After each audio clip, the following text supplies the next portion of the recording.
Yo, what's going on? We are back with another episode of the Unsilent Church podcast. What's going on, fellas? We in the building. How you doing, man? We out here. Hey, man, we out here. You know what I mean? Out here. Here. Like C-H-E-A. You funny, though. You know, back in the day, you know, they had the rappers. They used to say, cheer. Cheer. Did they all used to do that, or just some? A lot of them did. You know what I'm saying? A lot of them. Not all of them, though. You know what I mean? Definitely the black ones, though. A little bit of a segue. So we just did that episode. We just did a recording with the BD. He got to come in the studio. It's a different vibe. Hey, Pastor T, come back, man. It's a different vibe in the studio. I'll fly him back just to. We should do that. Get more from him. At the BD, if you're watching this, you gotta come back. Do anything else in the studio? It's a different vibe. Yeah. And depending on when you come back, it might be different. Yeah. You know, you were asking about, possibly like getting a wide shot in here. I think if we get a smaller table, it might do that for us. Okay. Possibly. That'll get everybody in the shot.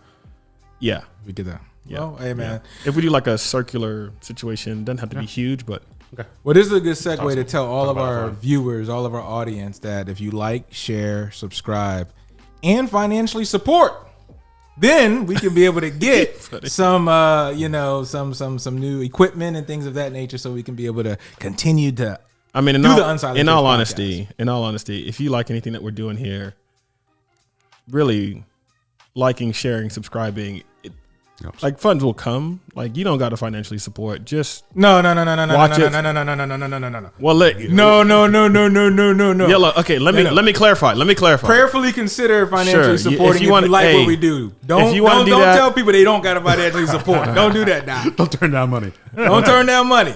I'm not. If you prayerfully like what we do, all right. Look, no guilt or nothing. But I'm just saying, if you want to do that, that's not what I'm saying. If you want to do that, do what the Lord's leading you to do. Free will offering. Do what you got to do. But what I am saying is that one of the best ways to support this work is to if you're watching it on YouTube, subscribe on wherever you get your podcast from. But it's sharing it. Like if you see clips doing whatever, keep sharing. I mean, again, we could get better people who want to be on the podcast. That spreads it to more people. So yeah, cool. That was a long intro. Yeah. With that said, sometimes you got to do that. It's a little housekeeping. Yeah, we got a grab bag episode today. Pastor V, what are we talking about? Yeah, well, a bunch of different things we'll kind of tick through. But first one, NFL season has started. It's here, and it's always fun talking sports a little bit with you guys. I won my first fantasy football game, so I did too. Yeah. So your thoughts about the first week? And, I do listen to a lot of sports radio, and I agree that it's way too early to say like what's going to happen. Who these teams will be, we don't quite know we won't know until about a month or two in. But it's still fun to sort of talk about what we saw, what we think is going to happen. Yeah. Any general thoughts on the season? I mean, I guess we're going to get to the stories because that's really where the meat of things are. It's like the stories we've been hearing. But the Bills, dog, year after year, dog, they coming out. Josh ain't playing with y'all. Yeah. He legit, bro. Best quarterback in the league. He is not playing. Oh, hold up now. Hold up. It's not debatable, bro. He's the best people, quarterback. I think people will still argue Lamar's out there. Well, no, I mean, okay. Lamar, don't forget Don't forget about Mahomes. Don't forget about Jalen Hurts. You can be the best. Don't forget about Hurts. He just won MVP. Have you seen Josh Allen's numbers? Josh Allen's a beast. I would never deny that. What I'm saying is, no, hold on. Did Josh Allen win NFL MVP last year? I think he did. Yeah, he did. And then Jalen Hurts won. Jalen Hurts won Super Bowl MVP. Super Bowl MVP. Yeah, I didn't say we're talking. I didn't say who the top five quarterbacks. I said who's the top quarterback, and I'm making an argument as Josh Allen. I mean, I know a lot of dudes who will probably poo-poo on that. I would say Lamar's up there. It's hard not to say Jalen isn't. We're shifting. Come on, man. If we're saying up there, I'm all with you. Put some respect on Jalen's name, man. I mean, Jalen. I just don't think he's the number one quarterback in the league. Yeah, that's tough. That's a tough one. Jalen top three, top four. Oh yeah.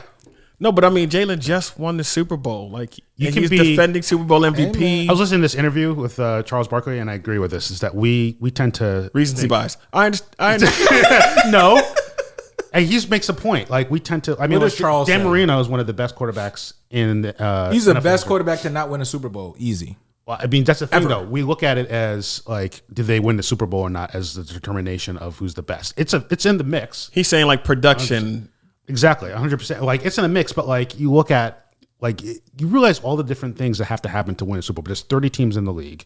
Yeah. Think of like only one can win it. No, there's a lot. There's a lot. There's a lot of teams. factors. It's really hard. And like you can, I mean, Marino, I was listening, Marino talked about like, I think he got there his first year or second year, right?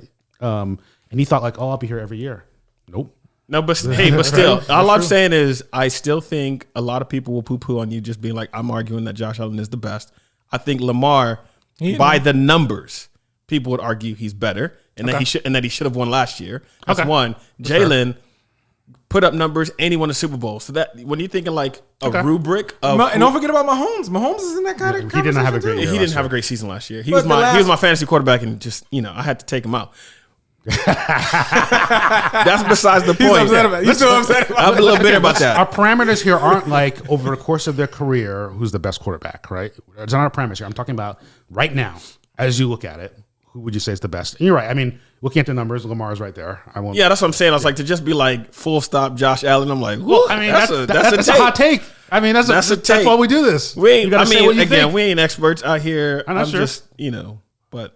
I mean, I've been impressed. I mean, like last season, Josh Allen is impressive. He did without question. He did everything possible. He is impressive. Like you can't fault him for losing, right? It's just like he did everything you asked him to do, right? And they still, I mean, like he can't play defense, right? And so, anyway, that being said, speaking of quarterback, I think this is a good segue into Shedeur Sanders. What time is it? You know what time it is. Shedeur Sanders, Cleveland Browns. Yep. First of all, I mean, the whole controversy. That was actually a great segue. That's an excellent segue. Great job. I do this a little bit, you know what I mean? I'm a pastor and stuff. I'm trying to, that's pretty good. I'm trying to get my little thing on, you know. What about Shedeur? If I start pastoring. Shedeur. If I start pastoring and stuff like that in the future, maybe I can try to get a career in media.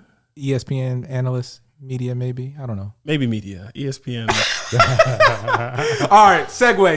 Shedeur Sanders. So there's a lot of controversy, obviously, with him coming. He went to Jackson State, then he went to Colorado. Obviously, prime time his dad. And then he dropped all the way to the 5th round. And there's been a lot of conversation about third in the depth chart, right? I think. Yeah, third in the depth chart. I think Joe Flacco is the starting quarterback for the Cleveland Browns. So I don't know. I know you had some thoughts about this, Pastor V, and I know James definitely got some thoughts about this. But I mean, he was projected to come out definitely in the first round at least. Some people would even argue top 10, but definitely in the top 5 in some cases. Top 5 in some cases, but definitely at least first round. Let's just say that he dropped to the 5th. What's going on there? Yeah, I mean, it doesn't 100% surprise me. Maybe be welcome for your guys' pushback on this. It don't surprise you? No, it doesn't at all. Why? I mean, 5th round? I mean, NFL teams, we were talking about this earlier. You have to be like amazingly great for them to ignore some of the other stuff that might be going on around you, right? And so Shedeur, who I like, has entourage, has all these other different things. I think if you're an NFL team, you would think like that's a potential distraction, et cetera. Now, some people have said race is involved in this, right? And that like they don't like a sort of loud I've heard that. black person. I've heard that.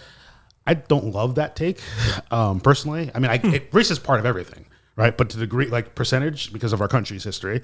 But in terms of like, is it like 80%, 90%, 10%? Like I'm on the lower end of this, only because, I mean, there's 16 black quarterbacks in the league right now. All started for week 1, 2. And so that tells me that like we're kind of past. It used to be that way. People think black people couldn't be quarterbacks, right? Back in the 80s, but now like they want to win, and so like if you're good, they're going to draft you. There's 16 black quarterbacks. I would say, and another example is his loud entourage, et cetera. I think of Johnny Manziel. Similar kind of vibe, I would say, to Shedeur. If you remember Johnny Manziel, Johnny Football. Yeah, Johnny was kind of magical in college, though. Yeah, he was, right? And so they did draft him, but then I think they drafted him. He did play, but then I think he wasn't as good as they thought he would be. And then I think, all the noise around him, and all the like, I'm doing music, all this kind of stuff, made people like, he did music? Yeah, I think he did. Yeah, he did. He was on all sorts of stuff. He was rapping? I don't know. Something, he was doing something, right? I didn't know this. Johnny got bars? Johnny bars? I doubt it. I didn't know about that. My point being is people will ignore a lot of things. Like, look at all the places Antonio Brown went to, right? Oh, because of how good he was. And yet, like, and people were like, I can't believe, look at all his background. But, like, the reality is, like, if you're really that good and you could get us to the Super Bowl, the teams will ignore it until you drop off. Right, that's true. Think of what's the Houston the guy for the Houston Diggs. No, the quarterback Stroud, CJ. Before Deshaun Watson. Deshaun Watson. Thank you. There's a common denominator. Think of him. Like think of all the chances he's been getting. But now, it's once they realize you've dropped off a little bit, then all of a sudden they get it conscious. That's my point. Is now again, Shedeur has not been accused of anything. He just has a lot of noise around him, right? And I think hopefully I'm for him. I want him to get a chance. I want him to get a whole full season. And that's really, they'll only give you a full season, maybe 2 seasons, right? To see what you can do. I hope he gets that chance.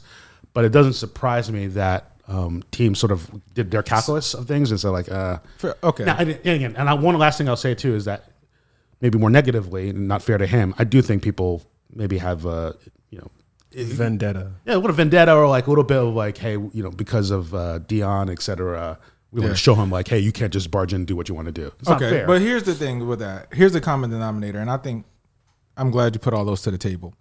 Here's a common denominator that you just mentioned about Johnny Football. Now that I know he's Johnny Bars, Deshaun Watson, and Shedeur Sanders. They all have played for the Cleveland Browns.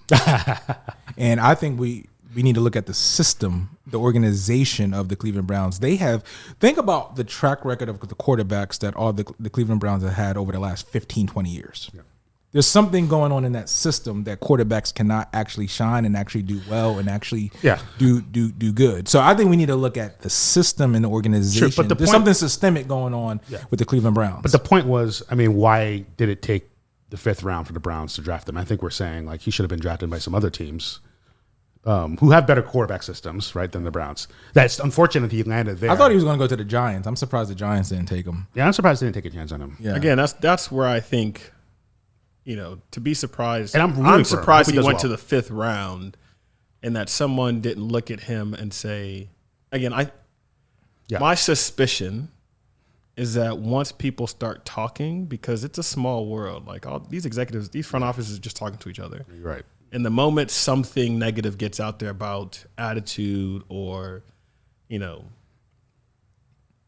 crowd or posse or group or, who you're hanging around, I just don't think any of that stuff was founded. I think, I do think there is an issue if you feel threatened by a confident, talented black athlete. Like, if that had anything to do with it, I'm just going like talent-wise, it didn't make sense for him to go to the 5th round. I agree. By the numbers. I agree. It didn't make sense for him to go to the 5th round. There were teams who talent. needed a quarterback without question, who could have drafted him, even if not for the 1st round, to just be like, hey, he could be a solid backup for us. Well, a solid backup, it could be a huge distraction. No NFL owner wants, the first time your starting quarterback has trouble, put Sanders in. But people are saying, you're saying it's a distraction because the crowd wants them to. I saw a quote where it's just like, organizations fail young quarterbacks well before young quarterbacks fail organizations. Okay. It's a systemic problem. Like, and again, even the way the NFL run is it's completely different than the way the NBA is run. Yeah. Obviously, it's bigger teams, but there's something about the way that system works. It's just like, what's happening to Shedeur doesn't, again, by most measurements, make any sense. Even the way he was treated during the preseason, to not get the reps that he should have gotten, to not go in during a 2-minute drill, to at least get the exposure to say, hey, we want to develop you. We want to see you in these scenarios. We want to give you these reps so that you could develop in that way. Let's talk numbers real quick. To just take that from him, feels, again, by people who were cut. I'm putting him in situations where the line's going to get cut. They did get cut. He doesn't get the 2-minute drill. It just seems a little suspect. Real quick on Shedeur before we pivot. I just want to talk about the numbers because the talent, men lie, women lie, numbers don't. That's what Jay-Z said. Career stats at Colorado in 24 games. 7,364 yards, 64 touchdowns, 13 interceptions, and a 71% completion rate. That is Shedeur standards just in Colorado. How did that rank? Do you have data on how that ranked amongst other college quarterbacks? I don't have the ranking right now, but it broke over. He broke over 100 school records at Colorado, finishing first in passing touchdowns and QB rating. I'm sorry, 5th round for that, unacceptable. Pivot. Okay, pivot. Pivot. Hey, strong opinions loosely held. Yes. Yeah. So, I mean, we're talking about sports. Now let's sort of think a little bit about just sports as it pertains to youth. Something that we passed around amongst one another we thought would be good to chat about here is just sort of the decline of youth staying in youth sports. Something about we read the stats. Stats show that 7% of kids quit youth sports by age 13, and so youth sports have traditionally been a place of community, of development, of growth for a lot of mentorship. Exactly, and I think sports. I was an athlete. All of us did sports, and sports does do a lot in that area of building community, building strength. How it is to work hard and to discipline, all that kind of thing. But a lot of youth are quitting by 13, and why is that happening? And so some of the things are suggested are just youth sports is different than from when I was growing up, for sure. There's a lot of over professionalization. There's a lot of specialization as well. That like I did multiple sports. Now it's like early on, you're a basketball athlete at 10. That's all you're going to do, right? And so some of that I think is burning kids out. It's becoming more expensive to do sports. Those are some of the things that some people are suggesting. But just in general, I mean, what are your guys' experiences, or what are you observing? What do you think is happening? Is that a concern? Particularly for us, as the kind of qualities we want our youth to develop as Christians. I think there's some good things sports does in that area. What are some things that we want to maybe address in this area? Yeah, I think one for sure, like there is a financial barrier, at least for some kids, particularly those that are in, I guess, under-resourced communities and things of that nature. They do tend to get priced out when you think about. I mean, I know when I was growing up, the idea of basketball, the AAU, and I know that's a whole conversation too now, whether people even do that anymore or should do it anymore. But these club teams, these AAU teams, they cost a lot just to play. But then on top of that, you got to get the equipment, you got to get the shoes, you got to get travel, and so for people who don't know what that is, for single mom, it's I mean, so like it used to be. Too. So to explain, I don't know if everyone is familiar with AAU. Oh yeah, I mean, a lot of people think, you just play in the team that your school is at, right? Your middle school, your high school, but no, if like you really want to get known, you have to play after the season's over. You play on these sort of, I guess, country, like you go around the country. You go around the country. There's traveling teams that you can join after your high school or middle. And they're like sponsor teams. Like Harden's got one, Chris Paul's got one. So like most athletes have their own team. So athletes have their own teams. Companies sponsor different teams. Adidas, Nikes are all in there. But the thing celebrities can sponsor. Like Master P had his own AAU team too. DeMar DeRozan came through that. So. And so obviously, as if you're a good athlete, you want to try to find the best one available. But to be on that team, you have to pay to join the team, and then you have to often pay your own travel. Now, if you're really, really good, I mean, you have ways of covering that. But for the majority of people, even like someone who's going to be good, they're going to be play in a Division II, Division I school, unless you're at the very, very top, you're paying for a lot of that, and that is so that's a lot. You're right for some of these families.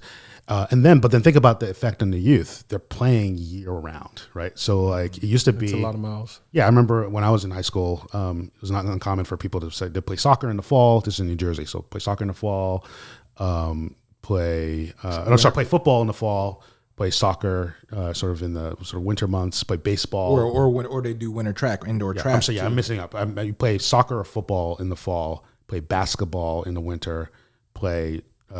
Do track or baseball in the spring. Yeah. And like it was most people were doing that. Now like no one would do that. If you're in high school and you're doing that, you think like, maybe you're not good enough. The idea is you're playing year round, and it's at least rare. There are some athletes who are like multi-sport athletes. Yeah. But it just isn't the very common thing is and they pressure you. I start doing this from 5, 6, 7, start working with trainers. Especially if you're good, they'll tell you I had someone I knew she was pretty good at track recently, but she really wants to play Division I basketball, and they basically said you should just focus on basketball. Track is a distraction, right? And so now, just some people I love basketball, I want to do that, etc. But I do think some of the best aspects of sports, the community building, etc. I think are being hurt by this kind of by this professionalization, and you're sort of treated as Think about like agents and other people now can get way more involved sooner, right? In marketing with NIL, it's a completely different landscape, and that's where I would say we might see real problems. Is that once you start introducing money, and then in order, you're going to need some degree of like representation, protection. Like the moment someone becomes popular and somebody says, "Oh, there are dollar signs," like there are going to be exploits. Like there are going to be bad deals signed. This is like, you hear about all these stories about people signing bad music deals. I go, it's going to be the same thing with NIL. Where if I can get to them early, if I can convince mom, I give you $10K for whatever. But now I'm using this likeness for all these things that I realize I can make and exploit all this money from. I'm just like, hey, read the contracts. Like, be careful now. I mean, again, with the community and all those other things, but now that we've injected this, NIL and the way people are going to try to, I think take advantage of people at a younger and younger age. It's high school. It's before high school. Mm-hmm. Now that you've got social media, it's just like once you get on there and you get noticed, like people are going to come. And I think there's something. Yeah. And I think about the loss there too. For us to protect people. So NIL is name, image, likeness for people who don't know. Yep. So that's basically now you can pay teenagers, right, and college people to market and do things. Used to be that you couldn't do that.